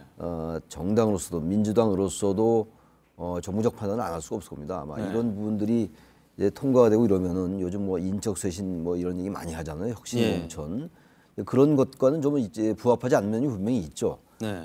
그리고 또 그 당시에 미투 논란이 있을 때 말이 좀 엇갈린 게 있었거든요. 그 현장에 없었다고 하다가 나중에 네. 이제 그 현장에 갔었다 이런 얘기도 하고 했기 때문에 네. 그런 측면에서 민주당이 이제 이런 결정 내린 것 같아요. 그러니까 선거라는 게 여러 가지 변수가 있잖아요. 어떤 예. 사소한 것들이 선거 판세 전체에 영향을 미치는 경우도 많았고 저는 그래서 민주당에게 몇 개 리스크 요인이 좀 있는 것 같아요, 최근에. 네. 그런 것들 하나하나 제거해 나가는 게 중요하거든요. 김의겸 전 청와대 대변인 같은 경우도 이제 자진 사퇴를 했어요. 예. 그러니까 정몽주 전 의원의 경우도 자진 사퇴를 바랐던 것 같은데 네. 정 전 의원이 그런 입장이 아니기 때문에 예. 당에서 이런 판단을 한 것 같은데 저는 쉽지 않을 겁니다. 아마 당에서 이렇게 판단을 했으면 저는 그래서 정 전 의원이 정몽주 전 의원이 현명한 판단하는 게 맞을 것 같아요. 국민들의 눈높이 그리고 국민들의 인식 이런 게 중요하기 때문에 그렇습니다. 네. 뭐 한마디로 요약하면 정무적 판단이라고 볼 수도 있고 그렇습니다. 또 총선 표심을 의식한 당의 판단이다. 당연하죠. 당에서는 이렇게... 그런 판단을 안 할 수가 없겠죠. 예. 네. 그런데 정봉주 전 의원 지금 분위기는 뭐 심상치 않은 것 같습니다. 반발을 할 것으로 예상을 하십니까? 반발을 한다면 글쎄요. 뭐 탈당을 해서 무소속으로 나오기도 어려울 것이고 현실적으로. 네. 반발을 한다 하더라도 결국 당의 결정을 따를 수밖에 없지 않을까 그런 생각이 듭니다. 일단은. 네, 일단 반발을 하면서도 오늘 입장을 발표하겠다고 했는데 그 자리에서는 일단 당의 결정을 받아들이겠다. 따르겠다라는 입장 표명할 가능성이 높지 않을까 이렇게 보는데 뭐 지켜봐야 되겠죠. 예. 자, 그럼 다음 주제로 좀 넘어가 보죠. 보수 진영 앞서 리포트로도 좀 짚어봤는데 통합 움직임이 빨라지고 있습니다. 유승민 의원 같은 경우에는 총선에 출마하지 않겠다고 발표를 하면서 합당을 전격적으로 제안을 하기도 했습니다. 어떤 의도일까요? 합당을 제안한 게 지금 이제 한국당은 새보수당을 이제 흡수 통합하겠다 이런 입장이 강하죠. 지금 이제 어제 유승민 의원의 얘기는 당대당 통합을 얘기하는 거잖아요. 당명도 바꾸고 그러니까 그 얘기가 지난해 10월에 유 의원이 얘기했던 유승민 의원이 얘기했던 뭐 이제 탄핵이란 말을 하도 많이 해서 탄핵의 강을 건너자라는 게 하나 있고 또 개혁 보수로 나가자라는 거 그리고 이제 새 집을 짓자라는 거잖아요. 새 집을 짓자라는 게 당명을 바꿔서 한국당 기반의 정당을 만들지 말고 개혁적인 보수로 거듭나자 이런 얘기들이거든요. 이게 다 어제 그런 부분들을 얘기한 건데 최근에 유승민 의원이 선거연대를 얘기했었어요. 선거연대라는 얘기가 나오면서 새보수당의 일부 의원들이 탈당도 불사하겠다. 한국당으로 입당하겠다. 그러니까 우선 급한 거죠. 한국당에 들어가야 뭐 선거를 칠 수 있는 지역적인 이제 그 투표 성향 같은 게 있거든요. 그런 얘기하는 의원들이 이런 상황 속에서 유승민 의원이 상당히 코너에 몰린 것 같아요. 위기에 몰렸던 측면도 있는 것 같습니다. 그러면서 이제 본인이 총선에 나가지 않겠다 이런 얘기를 하면서 기득권을 내려놓는 모습을 보이고 그러면서 이제 이 개혁 보수의 진정성을 살리고자 이제 총선 불출마한다 이런 얘기거든요. 그러니까 총선 불출마 신설 합당 그리고 개혁적 보수 나가자 이런 얘기들입니다. 그러니까 여기는 일단 유승민 의원의 정치적인 입장도 들어가 있겠습니다만 그런 정치공학적인 걸 떠나서 일단 탄핵의 문제에 있어가지고는 탄핵을 인정해야 된다고 저는 생각합니다. 한국당이 그래야 개혁적 보수라는 게 명분을 살릴 수가 있는 거고 민주당에서 실망한 중도 유권자가 만약에 있다면 그리고 보수적인 성향인데 한국당의 그런 탄핵에 관련된 이런 입장 때문에 탄핵에 대해서 여전히 반성하지 않고 있으니까 그래서 한국당이나 이런 보수 통합에 잘 수긍하지 않는 유권자들이 들어올 공간이 생기는 거거든요. 그러니까 어제 유승민 의원이 얘기했던 거는 자신의 정치적인 입장을 어느 정도 이제 만회하려는 이런 부분도 있지만 저도 규범적인 입장에서 볼 때는 탄핵을 인정하고 그리고 좀 약간 극우적이고 수구적인 세력도 분명히 있거든요. 그리고 한국당 내에 탄핵에 대해서 찬성해서 나갔던 바른정당 과거에 그 정당을 어떻게 받아들일 수 있냐 이런 분위기가 있어요. 그렇다면 오히려 진정한 개혁 보수의 통합은 어렵다고 보는 거거든요. 그 두 가지 면이 어제 다 포함되어 있었다고 봅니다. 네, 유승민 의원 같은 경우에는 뭐 개혁 보수를 주장하고 있지만 그 전에도 따뜻한 보수라고 해서 기존의 보수 정당과는 좀 차별화된 그런 모습을 좀 강조를 해왔습니다. 그런 자신의 철학을 좀 반영하고자 합당을 제안하면서도 반영하고자 했다. 뭐 이런 의도가 있는 것 같고요. 일단 이것에 대해서 황교안 대표는 환영의 뜻을 밝혔습니다. 하지만 합당까지는 여전히 넘어야 할 산이 많다라는 분석들이 나오고 있는데 어떻게 보십니까? 한국당은 여전히 좀 흡수 통합 쪽에 무게를 두는 것 같아요. 그런데 중요한 거는 뭐 흡수 통합이 됐건 신설 합당이 됐건 그것도 역시 뭐 상당히 정치공학적인 측면이 있단 말이죠. 그래서 제가 아까 말씀드린 맥락에서 이런 부분들은 흔쾌히 받아들일 필요가 있어요. 유승민 의원의 제안. 그러니까 탄핵 근데 참 어려운 얘기 같은데 박근혜 전 대통령 탄핵에 대해서 그 당시에 집권 세력으로서 분명히 반성의 어떤 그런 대국민 메시지가 있어야 되는데 제가 보기에는 뭐 그럴 가능성은 거의 없는 것 같아요. 지금까지 온 걸로 봐서. 그러나 이런 걸 받아들일 때 개혁 보수의 통합이 진정 이루어지는 거거든요. 확장성도 좀. 그럼요. 그래야지 중도 유권자들이 지지할 명분도 생기는 것이고. 근데 지금 황교안 대표가 글쎄요. 아직은 이러한 부분들 전체적으로 100% 받아들이기 좀 어려운 것 같아요. 당내에 그 사정이 있는 것 같거든요. 그래서 만나긴 만나더라도 유승민 의원의 이러한 요구가 명시적으로 받아들여지긴 좀 어렵지 않을까라는 생각이 좀 듭니다. 아무래도 뭐 유승민 의원에 대한 반발, 뭐 반감도 있을 테니까요. 기존 한국당 의원들 기존 같은 한국당 내에 이제 뭐 친박이라고 표현해도 좋고 그분들의 생각은 여전히 대단히 강고한 것 같아요. 오히려 탄핵에 대해서 찬성한 세력이 잘못했으니까 너희들이 반성해라 뭐 이런 입장이 깔려 있거든요. 그러다 보니까 이제 그런 점을 어제 지적한 건데 여전히 개혁 보수의 어떤 그 진정성, 어제 유승민 의원이 얘기한 이런 부분들은 좀 시간이 걸리지 않을까, 좀 쉽지 않지 않을까라는 생각도 들어요. 당내 그 주류들의 기본적인 성향이라는 게 있기 때문에 그런 점에서 보수 통합이 좀 난관이 있을 거예요. 지분 문제, 공천 문제 이런 거. 어제 유 의원은 그런 건 중요하지 않다고 얘기했지만 어떠한 형태의 합당이 되더라도 그런 부분들이 문제가 될 수가 있는 거거든요. 전 그래서 난관이 있는데 그렇다 하더라도 지금 현재 이러한 상태로는 보수가 선거를 치르기 어려울 거예요. 어떠한 형태로 동안의 통합은 돼 나갈 것이라는 생각은 들어요. 또 일단 한편으로는. 그러니까 보수 통합이 쉽지만은 않을 것이다. 이렇게 좀 정리를 할 수가 있는데 또 다른 쉽지 않은 난관이 있습니다. 호남 지역에서의 기반을 둔 정당들. 3개 정당이나 됐습니다. 지금 상황에서는. 여기도 통합이 쉽지 않을까요? 어떻게 될까요? 그쪽 통합은 오히려 좀 쉽다. 오히려 보수 통합보다는 쉬울 수 있다는 생각이 드는 게 지금 이제 바른미래당에서 안철수 전 대표하고 손학규 대표와의 어떤 이른바 화학적 결합이 결렬됐던 거 아닙니까? 그러면서 바로 이제 손학규 대표가 바른미래당과 대한신당과 민주평화당과의 통합을 추진하겠다 이렇게 얘기를 했어요. 대한신당이 7석이고 민주평화당이 4석이거든요. 이런 상황 속에서 지금 선거를 치르기가 현실적으로 어렵죠. 당세가 워낙 작으니까. 그렇기 때문에 손 대표의 입장과 그 정당들의 어떤 이해관계가 상당히 좀 맞아떨어지는 측면이 있습니다. 그래서 그 정당들이야말로 굉장히 그 내부적으로는 복잡한 갈등이 많죠. 그러니까 민주평화당에서 또 대한정치연대가 나왔다가 대한정치연대가 또 대한신당으로 이렇게 창당된 거 아니겠어요? 다시 합치는 거란 말이죠. 그때 헤어졌던 이유가 사실 해소된 건 아니거든요. 당내 그 여러 의원들의 그 갈등 같은 것, 뭐 불화라고 할까요? 이런 것들. 근데 일단 뭐 선거가 60여일 남았고 그러한 상황으로 호남에서 표를 달라고 하기가 어렵기 때문에 전 민주평화당, 대한신당 그리고 바른미래당 이 부분들의 통합은 이루어지는데 단지 이제 바른미래당 내에 안철수계 의원들이 있잖아요. 비례대표 의원들. 이분들이 이제 제명을 시켜달라고 하는데 그거 쉽지 않은 일인 것 같고 왜냐하면 탈당하면 의원직을 상실하니까 그 대신 의원직을 그만두더라도 승계가 안 되는 지점이 있어요. 선거 앞두고 한 달인가 2달인가 그 기간이 있거든요. 그때까지는 버티다가 나중엔 바른미래당 그 안철수계 의원들이 탈당 내지는 제명 쪽으로 갈 가능성이 높아요. 그렇다 하더라도 어쨌든 이른바 호남에 기반을 둔 그 통합당, 뭐 이름이 호남신당이 될지 무엇이 될지 모르겠습니다만 그 정당의 통합도 상당히 빠른 속도로 생각보다 이루어질 가능성이 높다고 생각합니다. 일단 정리해보면 보수 정당의 통합보다는 이 호남을 기반을 둔 호남에 기반을 둔 정당들의 통합은 좀 더 빠르게 진행이 될 것이다. 오히려 갈등 부분이 적을 거예요. 보수 통합 쪽은 탄핵 문제가 걸려 있긴 한데 이쪽은 뭐 그런 아주 근본적인 문제는 없는 거거든요. 다만 보수가 아니라 호남 기반의 정당 같은 경우에 얼마나 확장성을 갖고 있을지, 얼마나 힘을 갖게 될지 그게 좀 관건인데 국민의당, 그러니까 국민당이죠. 어제 신당 창당했는데 돌풍을 좀 이어갈 수 있을까요? 글쎄요, 뭐 단도직입적으로 말씀드려서 돌풍까지는 일으키기 어렵지 않을까. 지난 2016년도 국민의당이 일으켰던 것과는 사뭇 다르잖아요. 정치 환경이.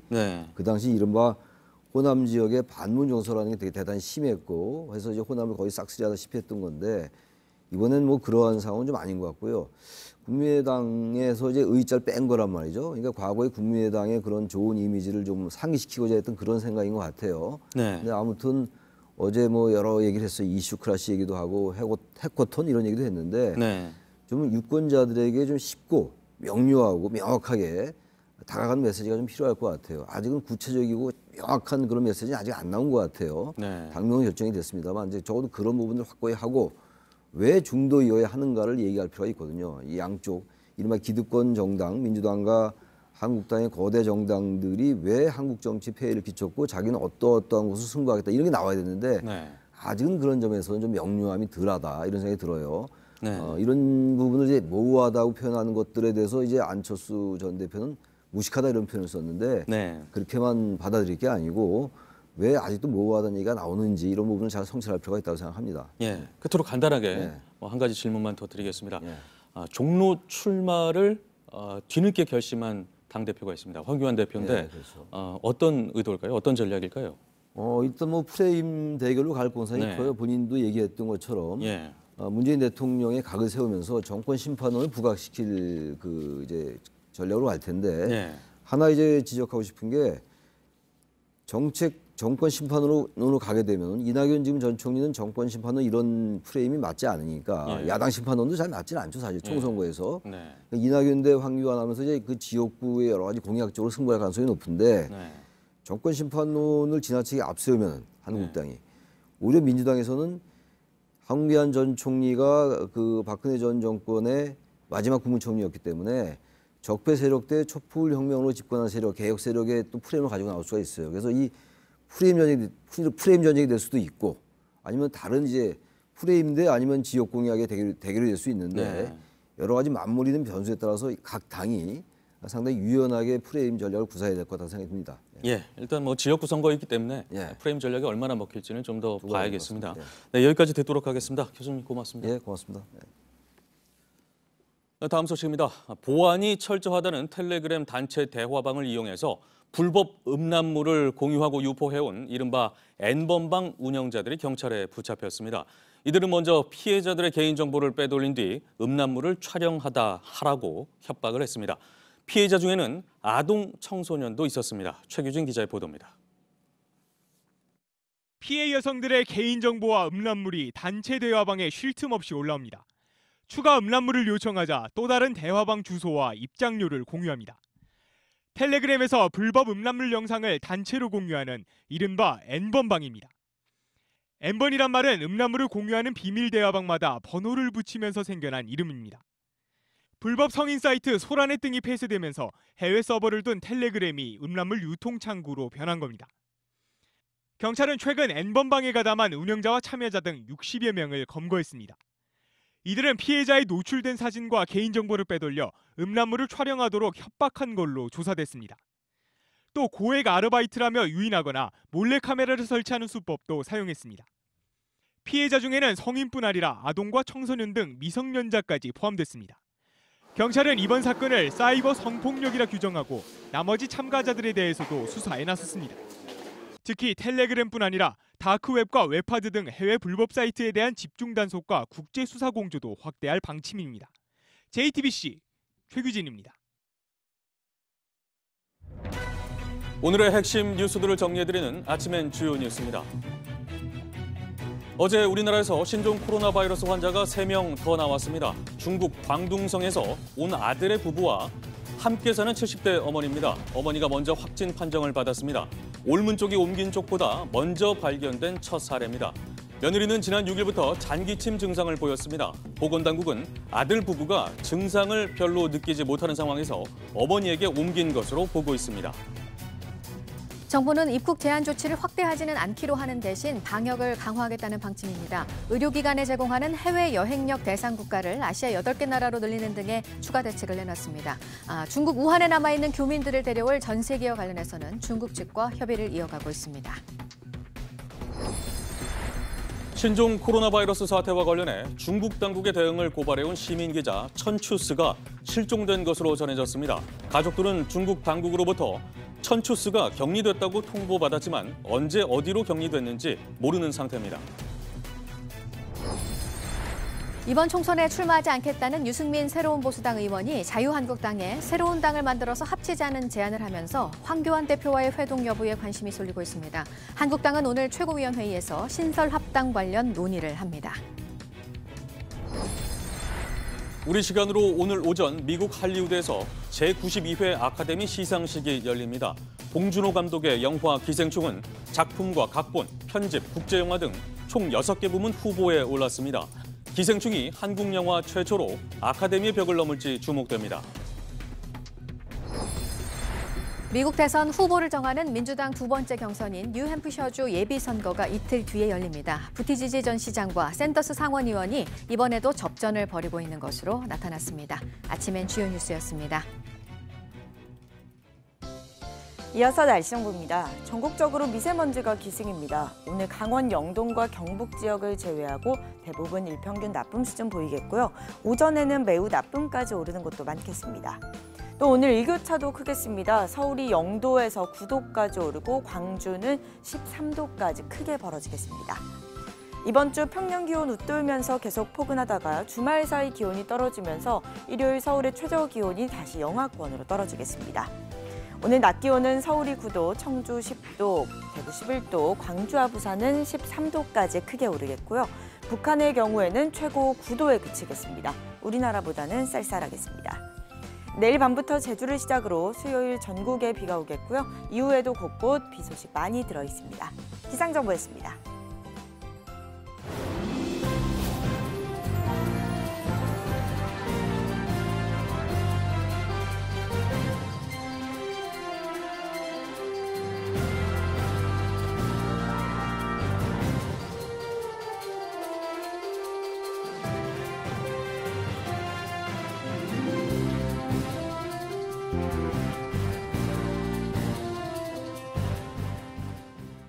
네, 월요일 아침 8시 10분 지나고 있습니다. 서유럽 각국의 항공편들이 지금 취소가 됐습니다. 태풍 때문인데요. 보도국 연결해서 알아보겠습니다.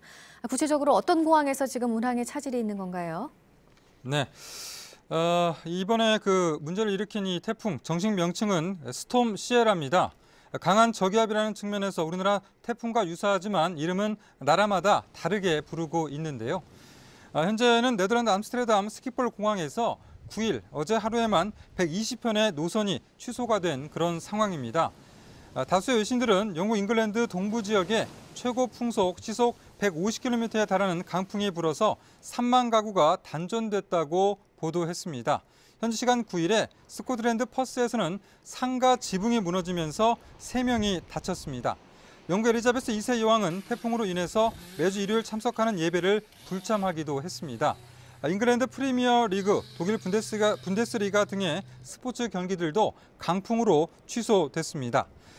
노르웨이에서는 엘사, 또 독일과 스위스에서는 사빈으로 알려진 이 폭풍 시에라는 올해 유럽을 강타한 가장 강한 폭풍입니다.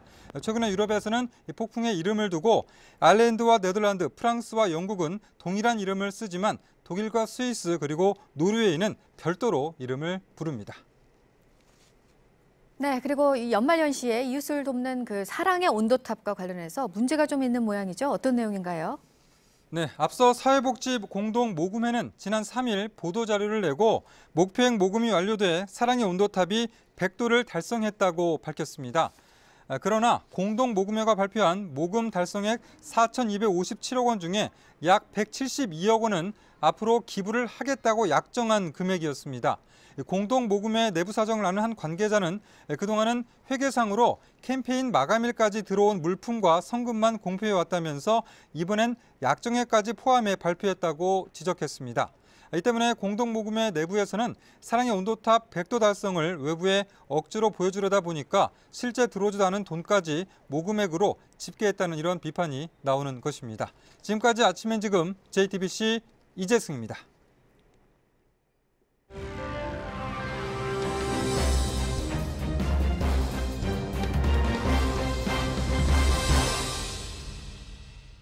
네, 중국 정부는 지금 또 다른 위기를 맞고 있습니다. 신종 코로나 바이러스가 퍼지고 있는 것도 그렇고 또 하나가 언론의 자유를 보장하라는 시민들의 분노 때문입니다. 이 얘기는 최인택 중앙일보 국제전문기자와 알아보도록 하겠습니다. 어서 오세요. 네, 안녕하십니까. 네, 중국 우한의 한 의사가 이 논란에 불을 당겼습니다. 저희가 지난주 금요일에 아침에 왔다 갔다 보도를 해드렸어요. 왜냐하면 사망을 했다는 언론 보도들이 나왔는데 병원 측에서는 아니다, 지금 긴급 치료를 받고 있다라고 했다가 다시 사망을 했다. 이렇게 결국 시인을 했거든요. 지금 언론의 자유를 보장을 해야 된다. 중국 내 민심이 지금 최고조에 달한 것 같습니다.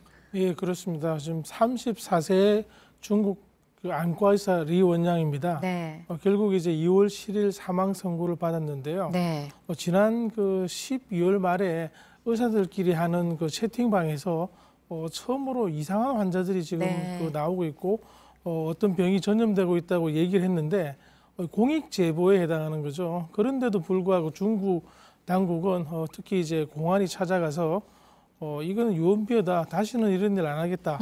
그리고 또 이건 뭐 법에 어긋나는 걸 알고 처벌받을 수 있음을 아느냐 해서 확인서에 이제 서명까지 하는 그런 일이 생겼습니다. 네. 공익 제보자를 유언비어 유포자로 이제 민 그 자체가 어떤 중국 사회의 어떤 통제 그리고 그 억압 이런 걸 보여준다는 네. 점에서 굉장히 문제가 되는데 지금 일파만파로 이제 사건이 번지고 있습니다. 네, 중국 정부의 통제, 억압에 대해서 문제가 제기가 됐다고 말씀하셨는데 지금도 그런데 이 의사를 추모하는 글들이 SNS 상에서 삭제가 되고 있어요. 그러니까 검열을 하고 있다는 뜻이잖아요, 중국 당국이. 예, 그렇습니다. 그 해시태그를 붙여가지고 그 이원양 추모, 뭐 언론 자유 네. 이런 얘기를 붙이는데 해시태그가 사라지고 있습니다. 이거 자체가 중국은 즉 이전까지 대대적으로 인터넷에 대한 검열과 통제를 해왔는데요. 네. 그런 모습을 지금 그 코로나 바이러스 폐렴 대응에서도 그대로 보여준다는 점에서 굉장히 문제가 되고 있습니다. 그리고 중국으로서는 지금 어떤 그 시진핑 국가주석에 대한 그 시민들의 등돌림 그리고 이제 비판 이런 걸 이제 막는 거를 어떤 지금 코로나 바이러스에 대한 대응과 같은 무게를 두는 게 아닌가 이런 이제 비난까지도 부르고 있습니다. 네.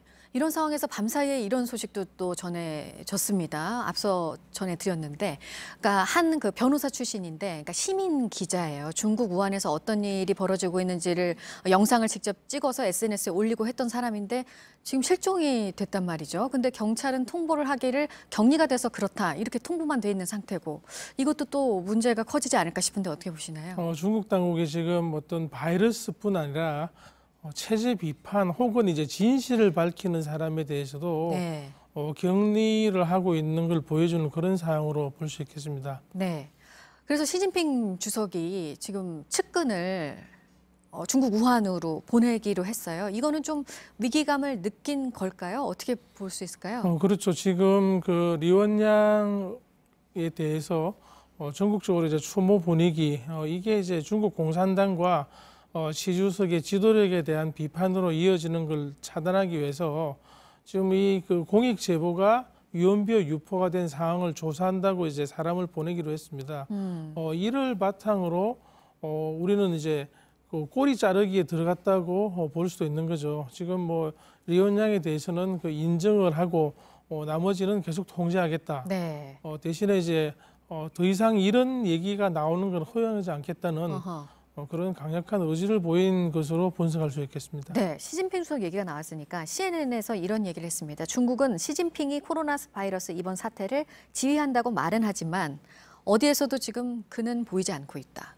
어떻게 보시나요? 지금 보면은 코로나 바이러스 폐렴 대응 팀장을 리커창 총리를 임명했습니다.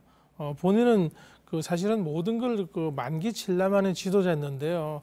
여기서 지금 사태가 잘 해결되면 본인의 공인데 잘못 해결되면은 본인의 과가 되기 때문에 이를 막기 위해서 어떤 선을 딱 자르고 그리고 이제 리커창이 잘 해결하면 리커창이 공이고 안 되면은 리커창에게 이제 책임을 물겠다는 그런 모습으로 볼 수밖에 없겠습니다. 중국 지금 그 사이트를 좀 보니까 이런 말이 있습니다. 박쥐가 아니고 공산당이 문제를 만들었다. 지금 이 자체는 굉장히 이제 민심이 흉흉하다는 얘기죠. 네. 그리고 이번 그러면 이 신종 코로나 바이러스의 존재를 처음으로 알렸던 의사도 사망을 했고 지금 뭐 시민 기자는 한 명 실종해 있고 그래서 언론 자유를 원하는 시민들의 그 요구에 대해서 불씨를 당겼고 어느 선까지 이게 확대가 될까요? 뭐 쉽게 사그라들지는 않을 것 같은데요. 리원양에 대해서 어느 정도 영웅 만들기 혹은 순교자 만들기로 가서 그 정도 선에서 끊지 않을까 그렇게 생각합니다. 더 이상 일이 커지면은 지금 일부 서방 언론에서는 제2천안문 사태로 갈 수가 있다 이런 얘기까지 하는데 지금 시진핑 주석이 굉장히 흔들리는 정도는 아니라고 봅니다. 그렇지만 상당한 타격을 받은 건 사실이거든요. 네. 그렇기 때문에 중국도 어떤 체제 안정 차원에서 굉장히 적극적으로 나올 가능성이 커 보입니다. 네. 그리고 세계보건기구 WHO를 또 말을 안 할 수가 없습니다. 지금 사무총장이 하는 발언들이 좀 중국은 잘하고 있다, 다른 일부 선진국들은 뭐 하는 거냐, 뭐 이렇게 더 이상 입국 제한 조치를 중국에 대해서 하면 안 된다, 이런 얘기를 연일 하고 있거든요. 지금 보면은 이 사무총장이 2017년에 사무총장이 될 때 중국의 큰 지원을 받았습니다. 그 전에 이제 홍콩 사람이 사무총장이었는데요. 지금 물러나면서 에티오피아라는 굉장히 이제 아프리카에 인구는 1억이지만 1인당 GDP는 $1,000가 안 되는 가난한 나라의 그 보건학자로서 이 자리에 오르기까지 중국의 도움이 컸습니다. 그리고 미국이 유엔을 비롯한 국제기구에 대한 지원을 막 삭감하면서 지금 중국이 아주 큰 손으로 돌랐습니다. 중국은 지금 600억 위안 10조 원 정도를 WHO에 제공하겠다고 하고 있기 때문에 지금 사무총장으로서는 중국의 입장을 고려하지 않을 수 없는 상황인데요. 그런데 세계보건기구 사무총장은 전 세계 인류의 건강을 책임지고 건강을 위해서 대변인이 돼야 되는데 중국 정부 대변인이 된다는 건 굉장히 이제 불행한 일이죠. 특히 이제 2017년에 사무총장 취임하면서 하나의 중국을 지지한다는 얘기를 취임사에서 했습니다. 이건 정치적인 발언이죠. 보건기구 수장이 할 얘기가 아닌데 지금 상황을 굉장히 잘 보여준다고 하겠습니다. 네. 2017년에 당선이 됐을 때 당시에 이제 중국의 지원을 많이 받았다고 하니까 또 그 부분을 고려하면 이런 발언들이 또 나올 수 있었겠구나 싶기도 하고요. 하지만 이제 세계보건기구의 사무총장으로서는 할 수 없는 얘기라고 얘기를 하셨고요. 그리고 이런 얘기가 또 있어요. 지금 일본 크루즈선에서 감염자가 계속 나오고 있잖아요. 근데 일본에서 이거를 일본 내 확진자로 포함을 안 시켜서 왜 그러느냐 했더니 이제 일본 정부의 입장은 WHO에서도 이렇게 크루즈선 안에서는 자국 내 확진자로 포함을 안 시킨다, 이렇게 얘기를 하더라고요. 그러면 이번에 일본이 지원도 했는데 이것도 연결시켜서 생각을 해볼 수 있을까요? 그렇습니다. 굉장히 황당한 일입니다. 지금 세계보건기구가 발표하는 그 지금 확진자 숫자를 보면은 이상한 그 크루즈선, 일본 크루즈라고 돼 있는 게 중국 다음으로 2위입니다. 지금 아침에 이제 그 일본 언론을 보니까 70명까지 왔고 일본이라고 별도로 분류된 데는 25명입니다. 합치면 이제 95명이라서 참 3위 정도가 됩니다. 그런데 불구하고 이렇게까지 하나의 나라로서 분류를 하는 건데 말이 안 되거든요. 왜냐하면은 크루즈선 사람들은 일본에 상륙하지 않았지만 환자 70명 환자는 확진 환자는 전부 일본의 병원으로 실려가서 지금 치료를 받고 있습니다. 그 크루즈선 앞에 이제 일본 그 앰뷸런스들이 쫙 지금 대기하고 있거든요. 그런 상황인데 이를 통계에서 빼고 일본은 지금 25명밖에 안 된다. 크루즈선은 별도로 70명이라고 하는 거는 누가 봐도 어이없는 일이죠. 그렇기 때문에 마침 또 일본이 돈을 $1,000만 지원하겠다고 얘기를 한 바로 그날에 이런 통계가 이제 바뀌기 시작했다는 걸로 봐서 지금 그 함부로 참여발생에서 각건 바꿔 매지 말라 그러는데 지금 너무 노골적으로 세계보건기구 수장이 지금 뭐 돈 그리고 지원, 재정 문제에 압박을 받고 있는 게 아닌가 그런 그 느낌이 듭니다. 네, 이런 감염병 사태가 있으면 항상 그 중심 측에서 대응을 해야 할 세계적 기구잖아요. 근데 좀 이해가 가지 않는 입장들이 있었고 또 그 배경이 또 있는 부분이 있어서 오늘 이 부분 좀 짚어봤습니다. 최인택 중앙일보 국제 전문 기자였습니다. 잘 들었습니다. 네, 오늘 영화 기생충은 미국 아카데미상의 새로운 역사를 쓰게 될까요? 국제영화상은 탈 것으로 보이고 작품상까지 받게 될지 시상식이 오늘 오전 10시부터 열리니까요. 한 정오쯤이면 발표가 될 것으로 보입니다. 부소연 특파원이 전합니다. 제시카, 외동딸, 일리노이, 시카고. 봉준호 감독의 영화 기생충은 전 세계 시장에서 지금까지 우리 돈으로 2천억 원에 육박하는 수익을 거뒀습니다. 미국과 캐나다 등 북미 지역에서 개봉 당시 3군데에 불과했던 상영관 수도 지난주에 1,000곳을 돌파했습니다. 작품상과 감독상, 국제영화상을 비롯해 각본상, 편집상, 미술상 등 모두 6개 부문 후보에 올라 있습니다. 시상식을 앞둔 레드카펫에서는 마무리 작업이 한창 진행 중입니다. 봉준호 감독과 출연 배우들은 이곳 레드카펫을 지나서 시상식장으로 입장하게 되는데요. 기생충이 아카데미 역사에 변화를 줄 작품으로 떠오르면서 현지의 관심도 뜨겁습니다. Oh, definitely Parasite. Definitely Parasite because again, I was taken by surprise by it. I was just not expecting it to be as great as it was because I was just blown away by it. So that wins. 뉴욕타임스와 LA타임스 등 현지 언론들은 올해는 기생충과 샘 멘데스 감독의 전쟁 영화 1917이 작품상을 놓고 경쟁할 것이라고 보도했습니다. 특히 국제영화상 부문에선 수상이 유력한 것으로 전망됩니다. 아카데미상 트로피는 오스카로 불립니다. 한국 영화는 지금까지 한 번도 오스카 트로피를 받지 못했습니다. 기생충이 과연 몇 개의 오스카 트로피를 쥐게 될지 관심이 모아지는 가운데 만약 작품상까지 수상하게 된다면 아카데미 역사상 처음으로 작품상을 받는 외국어 영화가 됩니다. 아카데미 시상식은 우리 시간으로 10시에 막이 오릅니다. 로스앤젤레스에서 JTBC 부소연입니다. 미국 여자 프로골프 LPGA 투어에서 박희영이 올 시즌 첫 번째 한국인 우승의 주인공이 됐습니다. 박희영은 호주에서 열린 LPGA 투어 ISPS 한다 빅 오픈에서 최종 합계 8언더파 281타를 기록, 유소연, 최혜진과 공동 선두에 올라 연장전에 들어갔습니다. 유소연은 연장 2차전에서 탈락했고 박희영은 연장 4차전에서 최혜진을 물리치고 우승을 확정했습니다. 2008년 LPGA 투어에 뛰어든 박희영은 통산 3승 달성과 함께 한국인 최고령 우승 신기록도 작성했습니다.